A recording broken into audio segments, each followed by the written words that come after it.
check. I'm not the presenter. I'm just here for framing.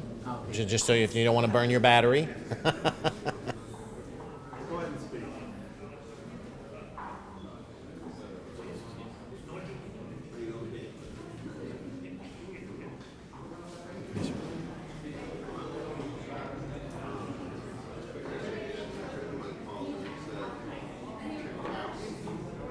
Oh, here, you can hand it up. You want to flank the podium? Yeah. Both on one side? Okay. You may, of course.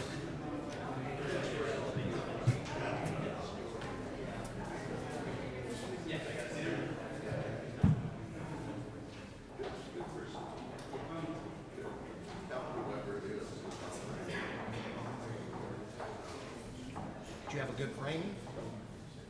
The framing's good? Okay. You want an audio check, Bern? Webcast audio check. 1 2 1 2 3 4. Webcast audio check. 1 2 3 4. Thank you.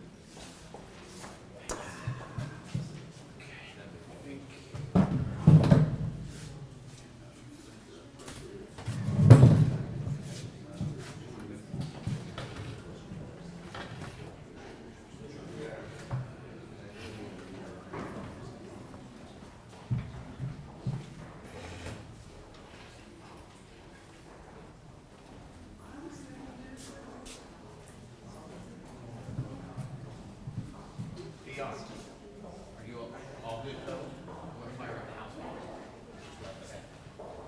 Anybody else here from Union? Reporters?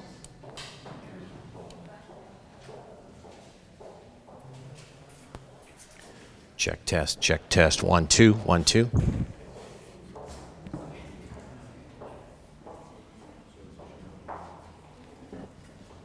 Check test 1 2.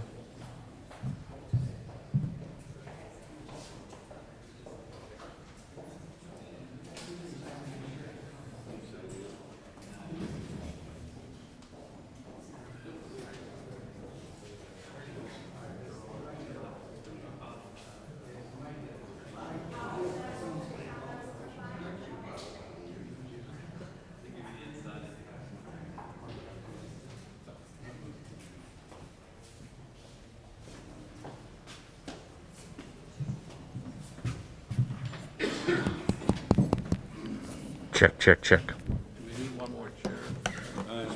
Is Bishop Holly? No, Bishop Holly's not coming. Oh, he's not. So we're trying to get Bishop Elizondo. I don't know where he is. I'm not your house guy, but I'll get you fired up here. Thank you. I wasn't going to your house speakers. Ricardo?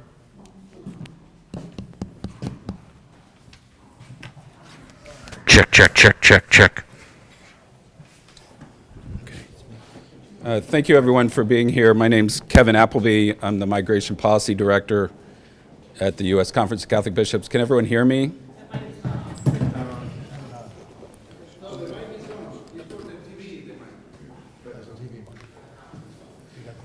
that mic there on? That's on. Just speak loud. Just speak loudly? Okay. All right, I'll speak loudly. That's better. So thank you all for being here and for covering the Mass. We thought that we would have a few moments with you, talk about what the purpose of our day is. Other than the Mass, there'll be several meetings that the bishops are attending on Capitol Hill with some House Republican leaders to try to get them to move immigration reform over the next 4 to 6 weeks. So we hope that they saw the Mass on the live stream, but we also will be meeting with them personally to impress upon them the importance of this issue to the church and the nation. So Archbishop Winsky is going to read a short statement. When Bishop Elizondo gets here, he'll read a short statement, and then we'll be happy to take your questions. So Archbishop Winsky.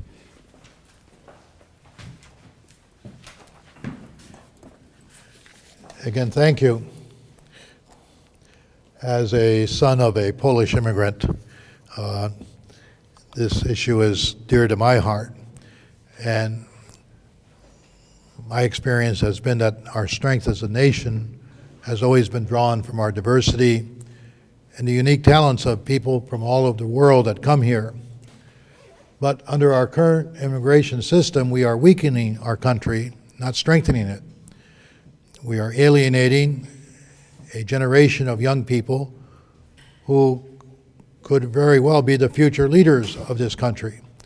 And we're saying that we don't want you or your families.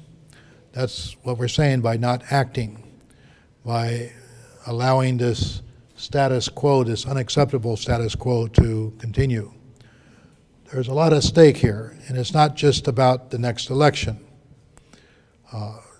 The outcome of this debate on immigration reform, the outcome of this immigration bill we want to see come out of Congress is going to set the tone for the rest of this century. We can choose to turn away from our heritage and our track record of integrating immigrants from around the world into our social fabric of America, or we can embrace it. Our elected officials are sent to Washington not to worry about their reelection, but to lead our nation and to lead the nation into the future.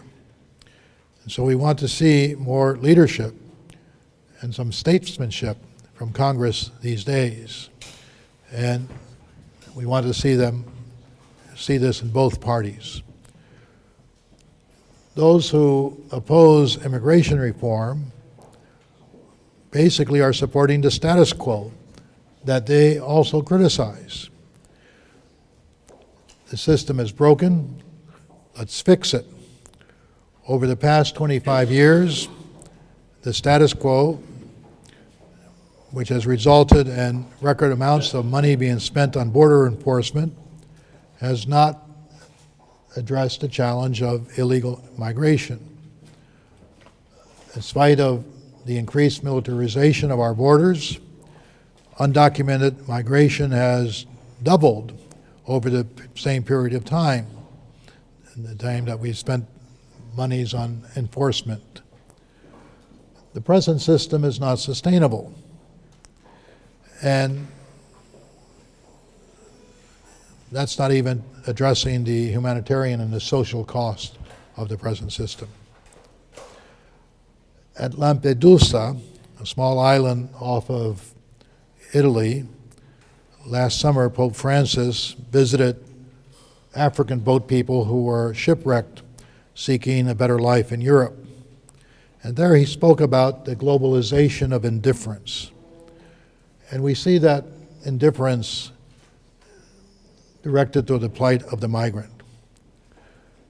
And this indifference is manifested today in the United States by the inability of Congress to create a humane immigration system.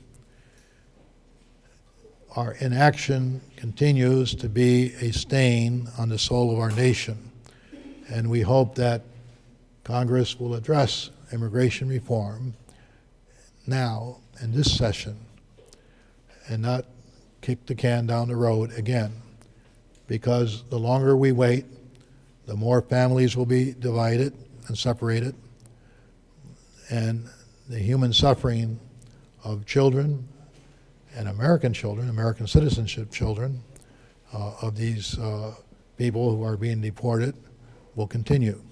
So the time for action is now.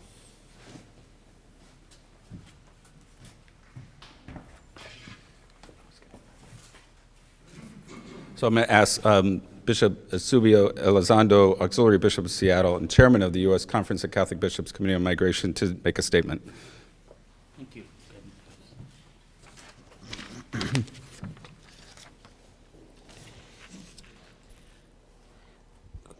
Good morning, everyone. As chairman of the U.S. Conference of Catholic Bishops Committee on Migration, I call today upon the House of Representatives to act before August on immigration reform legislation. We can no longer stand idly, but as our brothers and sisters are subject to smugglers, human traffickers, drug traffickers, and the dangers of the desert. Each day, families are being divided by deportations, with as many as 100,000 citizen children separated from their parents each year. Is this how we invest in these young citizens, in our young citizens, as Bishop Wensky was saying, the future leaders of our nation? No doubt we are undermining their trust in America with their own U.S. government, whose purpose is to protect these children. Takes their father or mother away. There is a large social cost to inaction, a price we pay in this country every day and will pay into the future. Family unity also extends across the border. It is a human tragedy that an untold number of children in Mexico and countries south see their fathers and mothers leave for the United States each day. Sadly, we see a record number of these children traveling the dangerous journey north to find their families as protection from the rising violence in their home countries. We must look at the root causes of migration in the hemisphere, both violence and poverty, and pursue long-term strategies that allow families to remain home and live in safety and dignity. We are here today in solidarity with those who have died and continue to risk their lives in support of their families. We hope that the President, the Congress, and the American public will heed our call for reform. Support for immigration reform, already at record high among an American public, will only grow. We stand ready to work with members on both sides of the aisle in the House of Representatives to find a solution to our broken system this year. This is a moral urgency for all of us, so we need to stand together and keep on pressing on that, and hopefully we can find some light very soon. Thank you very much. Thank you, Bishop. So we're happy to take your questions about the day or the meetings we're having or the Mass or our purpose. Pat. A couple of quick questions. Archbishop Wensky, in your homily you drew parallels to other examples of unjust laws that people fought back against. I wonder if you would elaborate on what role that angle takes in your meetings with members of Congress. We don't hear that a lot from people. The second question is more for the bishops who were at the Mass on the border and did the trek through the desert and other things. I'm curious how that experience will play into what you expect to do on the Hill today. What stories are you going to tell members of Congress that you think will resonate with them? Thank you. Okay. Well, again, law and Congress are the legislative body, they're the lawmakers, and law should promote the common good. And when it doesn't promote the common good, law should be changed. That's why we have a Congress that is always in session and not, over the past 200 years, because laws change and situations change, and they have to keep trying to serve the common good. And again, we've seen what happens with unjust or bad laws. In this country, we tolerated for far too long a regime of Jim Crow, in which laws were used to create a underclass of people, and this nation is still suffering from the consequences of Jim Crow. And what we're seeing now is a new underclass being created in this country of people that have grown up here, like the Dreamers, some of them that have came here in arms, as babies in arms, that have grown up here, and therefore they eat American, they talk American, they think American, but they can't dream like Americans because of a broken immigration system. And so again, it behooves Congress not to tolerate a new underclass of people that are excluded from, kept outside the law. We're asking them to bring everybody under the law, to give them the protection of the law. These so-called illegals are not outside the law because they want to be, but because there's no remedy available to them to get legalized, to get regularized. And so we're saying to Congress, give us the remedy. give them a means to become legal, to pay their taxes, to participate, and to integrate into American society. And then on the border thing, she was asking Did any of the other bishops want to share? about the border. She was asking about the border mass. Right. Well, I was going to ask some of the bishops if they wanted to share their experience of the border mass with. What I have experienced in Arizona is that when someone meets a migrant, hears their story, listens to their struggle, it has an incredibly powerful effect on changing attitude. And I hope today in meeting with our legislators to try to bring the face of the migrant that we have met in Arizona. For example, there is a man now in Southside Presbyterian Church, Daniel, and Daniel is expected to voluntarily deport himself. He has not done that. They have asked for a stay of removal that has not been granted. He has no criminal record.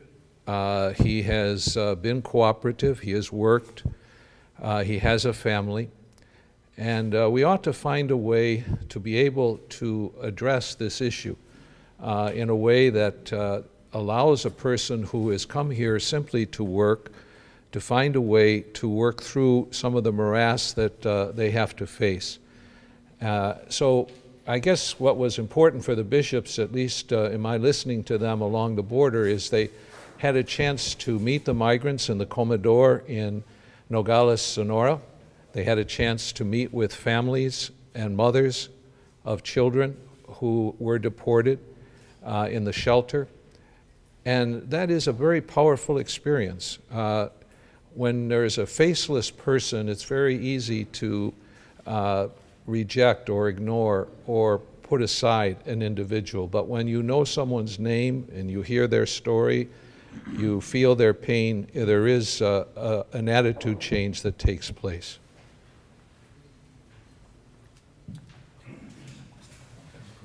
Before we take another question, I'm going to have Bishop Elizondo say a few words in Spanish, if that's okay for the cameras.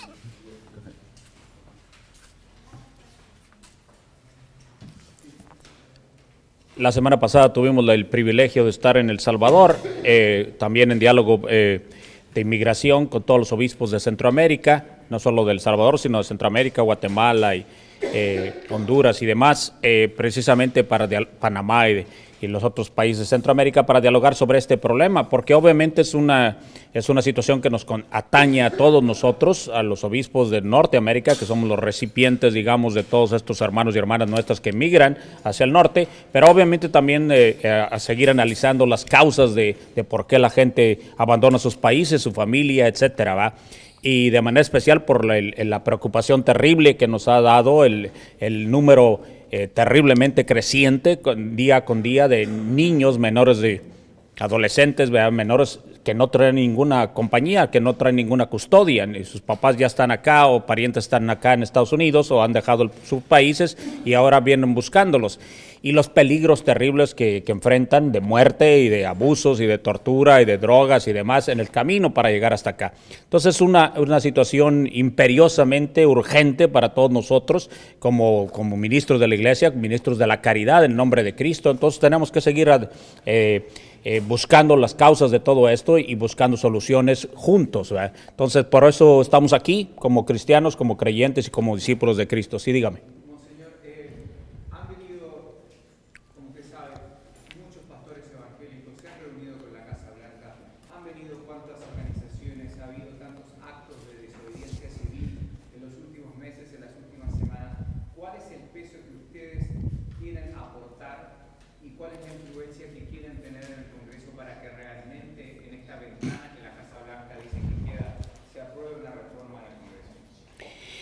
Lo último que podemos hacer es bajar las manos, ¿verdad?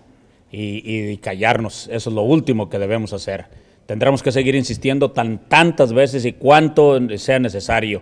¿Cuánto esto va a ser escuchado? Yo creo que estamos siendo escuchados. ¿Cuánto implicará para que finalmente se logre la reforma migratoria?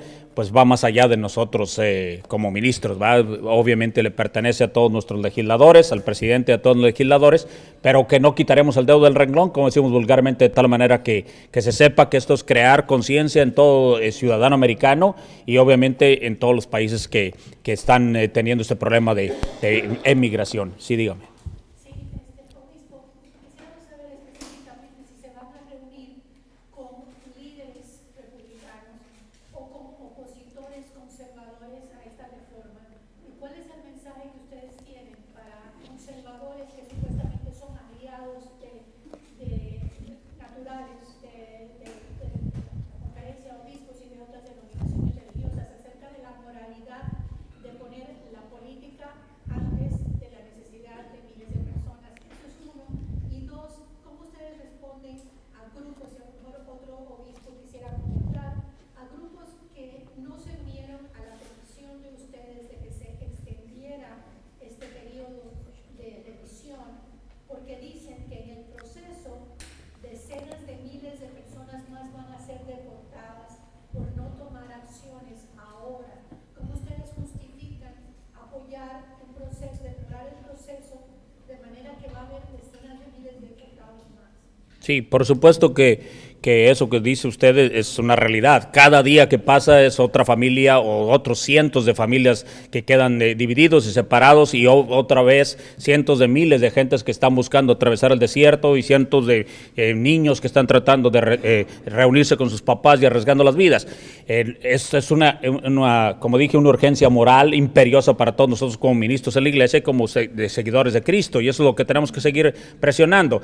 Les vamos a decir a los republicanos y a los demócratas y a todo aquel que tenga la oportunidad de reunirse con nosotros, o tengamos nosotros la oportunidad. Nos vamos a reunir hoy con Joe Boehner, nos vamos a reunir con diferentes representantes de los legisladores, ¿va? En todos los campos, en ambos partidos políticos, porque esto tiene que ser un trabajo de todo el Congreso y no solamente de un partido, ni siquiera del presidente solo, sino con todos los congresistas, ¿va? ¿Cómo usted dice que se va a reunir con el speaker Boehner? ¿Qué Yep. va a decir directamente a Boehner, que es aparentemente quien controla, ¿verdad?, que esto se discuta o no este año?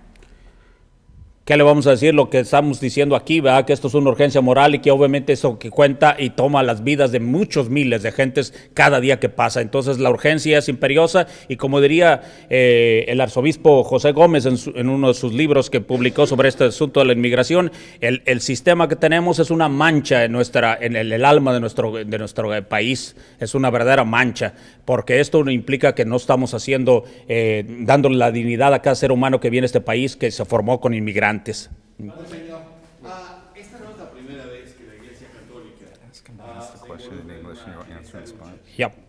Yo tengo muchos años cubriendo esta ciudad y tengo muchos años viendo a la Iglesia Católica cada vez viniendo, haciendo lo mismo que están haciendo ustedes, diciendo lo mismo que usted nos está diciendo esta mañana, con todo respeto. Sí. Y resultando en nada. O sea, obviamente la discusión en la Cámara de Representantes va mucho más allá de los beneficios o no de tener inmigrantes en Estados Unidos, y va mucho más allá de una discusión moral. Es una cuestión política de quién controlará esa Cámara. ¿Cómo ustedes van a tener influencia en eso? ¿Y cómo es que no vamos a ver el mismo resultado de un fracaso, esta vez, que hemos visto en el pasado? Si puede repetir su pregunta en inglés, por favor, para que todos Yep. escuchen. If you can repeat your questions both in English and Spanish, if possible. Monsignor, we have seen this same effort in years past, and I have been covering this city for many years. Yes. And what is different this time that is going to give you the upper hand when we know that the situation in the House of Representatives has nothing to do with the purity of immigration, of the reasons of immigration, or reasonable reasons of immigration. It's just a pure political control of the House, and given that situation and given that background, how is that you're not going to fail like in years past? Certainly, it is not only my decision; it's everyone's decision. But certainly, I won't give up. I won't, not because there have been many failures in the past or many times that nobody had listened to us. we will lay down our hands and then say no more. No, we are here because we do believe that there is hope, and because of that we have been raising the conscience, and we keep on advocating for every single immigrant in this country. And I think we have succeeded already a lot in raising the conscience of the country, of the citizens, and the people that is voting. And so we are making the difference little by little, one congressman at a time. And I'm sure. Can you repeat that in Spanish, please? Because my intention is to have it. I think we can also say that there are other political arguments that we can make. A lot of conservative farmers and a lot of conservative businessmen, Chamber of Commerce supports immigration reform, agribusiness supports immigration reform, and they support it because they need a reliable labor force. Yes. And right now, this deportation policy is causing havoc not only to families, which is our main concern as pastors, what it does to people, but the immigration system with these deportations is causing havoc to businesses, to agribusiness, and to around the country. And maybe those conservatives you speak of may pay attention to those arguments as well as to the moral arguments that we're making. But Monsignor, with all due respect, all the constitutional experts tells us that the president has the power to stop these deportations without the need of consulting the Congress. And we're Isn't this effort then misguided? Instead of being pushing on the Congress, you should be pushing on the White House. we're doing both actually. Yes. And, Tell us more about that.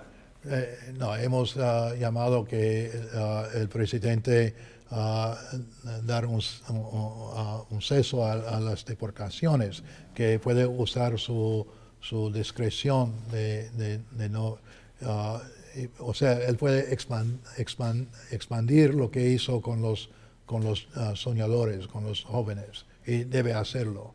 Y mientras tanto, debe hacerlo mientras tanto que el Congreso haga una reforma más duradera y más estable.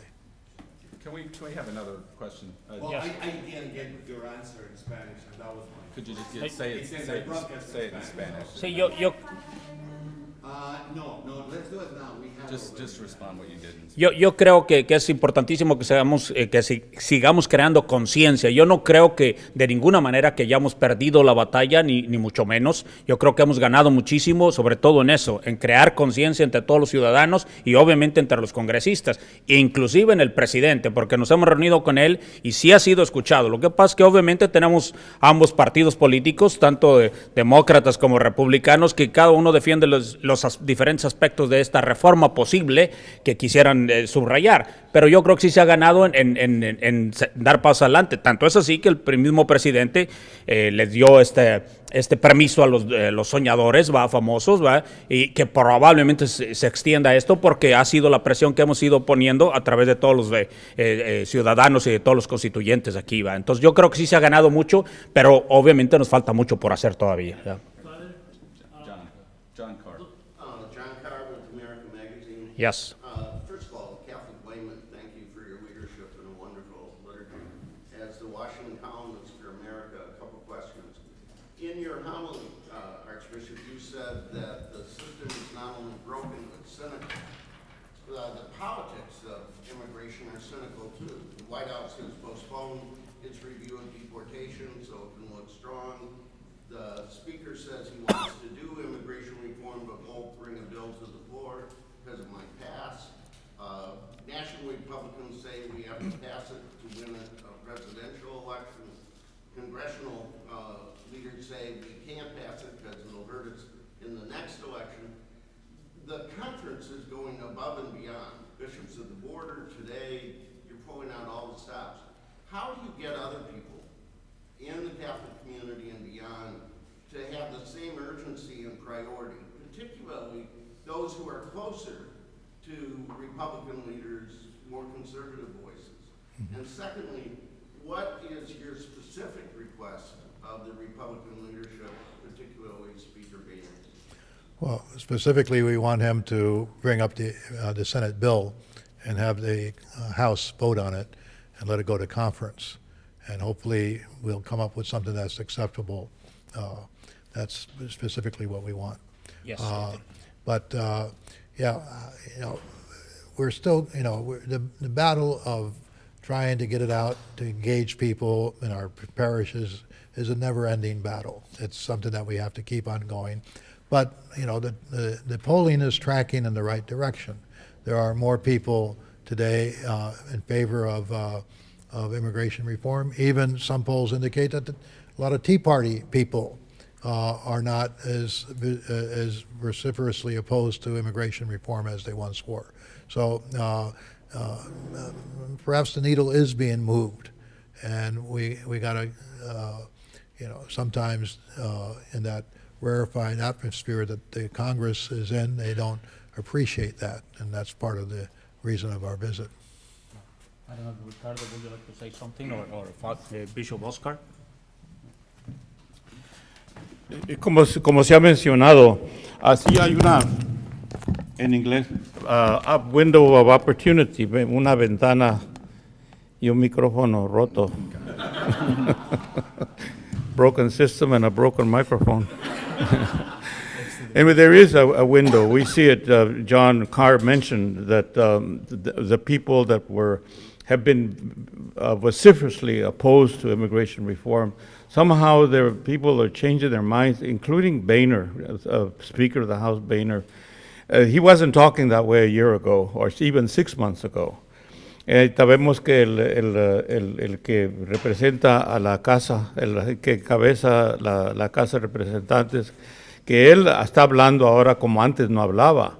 También se ha dado cuenta Washington, ustedes se han dado cuenta, y se ha publicado bastante que hay muchos votantes hispanos ahora, mucho más que antes. Y eso es lo que escuchan. This is what they listen to. They listen to the number of votes. And the number of Latino voters is growing enormously, especially among the young people. Now, our job is to make sure that they register and then that they vote.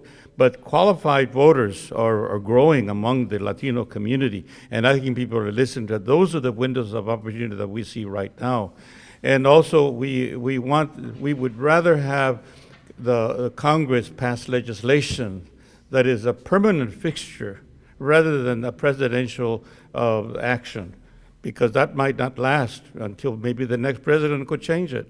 We want something permanent, something that would come from the representatives of the people of the United States, that are the congressmen and the senators. We want laws to pass, not just a presidential decree. If Congress fails, then yes, let's have a presidential decree. But we want Congress to act. Ay, a ver si me recuerdo. Es que tengo memoria de gallo, ¿no? Se me olvida que canté, ¿no? Y vuelvo a cantar.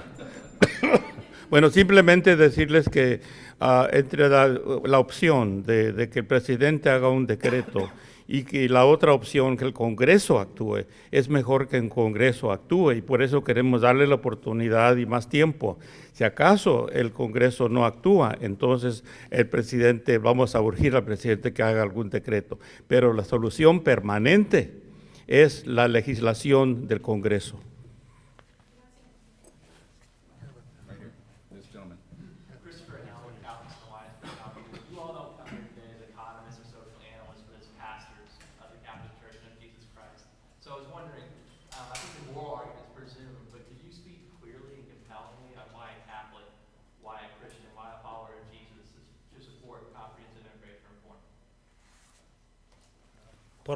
Por supuesto que puedo decirlo, porque primero que nada, porque son mis hermanos y hermanas.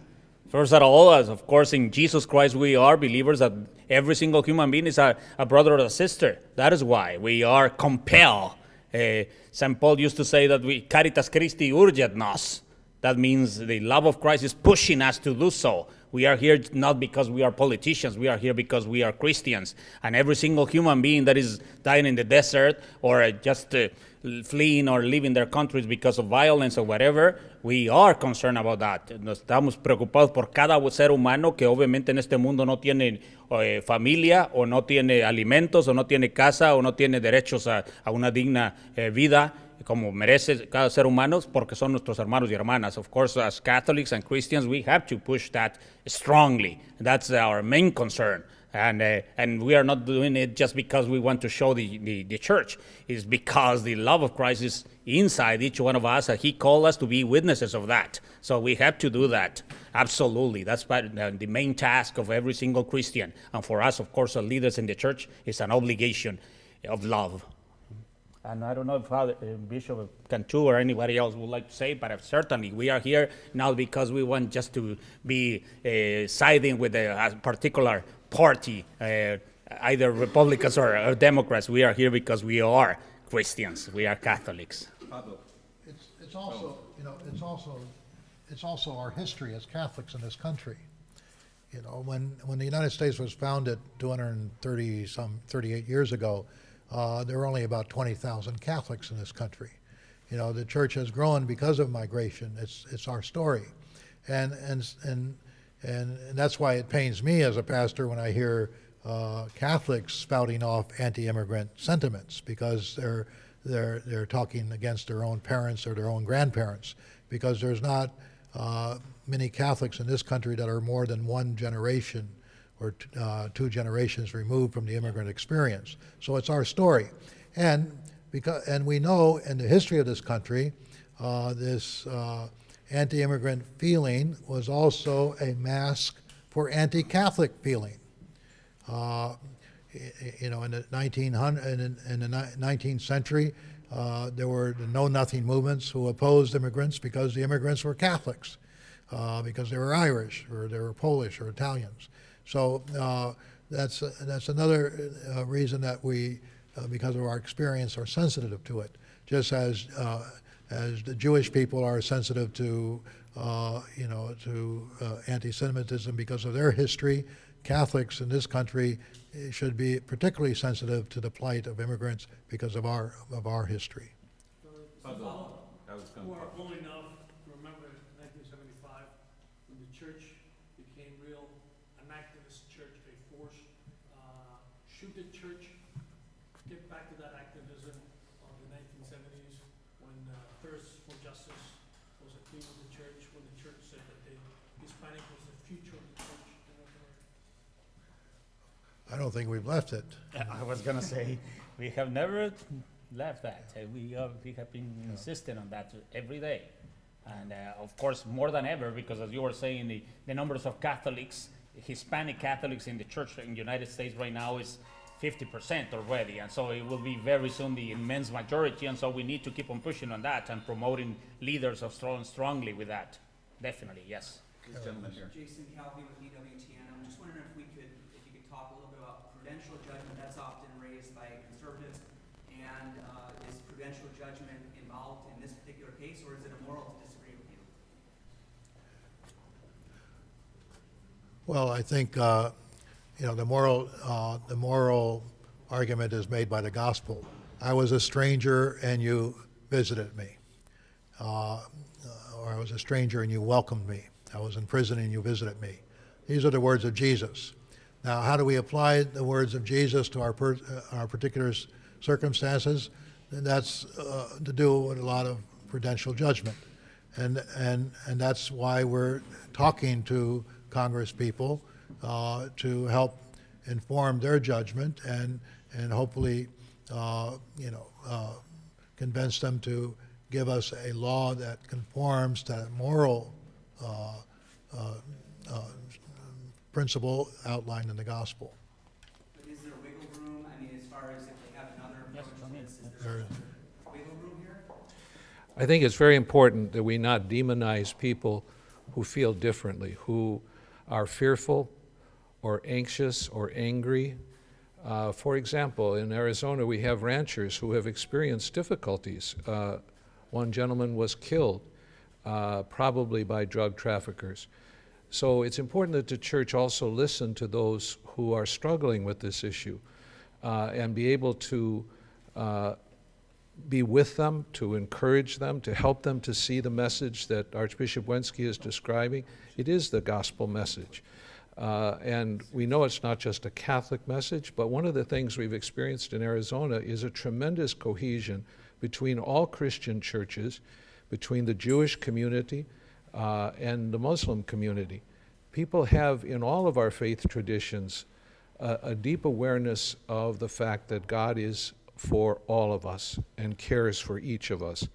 And so, is someone able to disagree? Of course they're going to disagree. And yet the message is clear in terms of who we are as disciples of Christ, who are called to care for the stranger. You heard the prayer that Archbishop Wensky uttered when we celebrated the Eucharist, the fourth Eucharistic prayer, which is a powerful statement of who we are as believers. And so we have to keep being with people in their struggle and in their awareness. And of course, I think our Holy Father has shown us the importance of prayer and the power of prayer to change. We met with Dreamers this morning, and what they were saying is the church has to be there for us. The church has to deliver this message because it's who we are. And I think our Holy Father has taught us, as he has invited now the Palestinian and Israeli leader to come to the Vatican, not for political purposes, not for negotiation, but simply to pray. There is a power to prayer, and that's what we believe. One more question. I'm Joshua Mackel with the National Catholic Order. I just had a really basic question. What will be success for you today? I mean, obviously, if there's a vote tomorrow, you've done an amazing job. But specifically, when you meet with Speaker Boehner, he's a Catholic, you're Catholic bishops. I mean, what's the hope for the outcome? What's the hope for success? I mean, what are you looking to do? I think I said it earlier that what we are hoping is that the bill be considered by the House. That Senate bill that was passed over a year ago is waiting there. We want it to be considered. We want it to go to conference. We want it to stay in a shape that we'll still be able to support it. But step by step. We're not going to see that final shape until we get it into the House. So that's success right now, to get it into the House. Definitely, yes. Okay, thank you. The bishops are available for interviews afterwards for some time if you have follow-up questions. So thank you. Thank you. Sorry, I gave you that the last minute.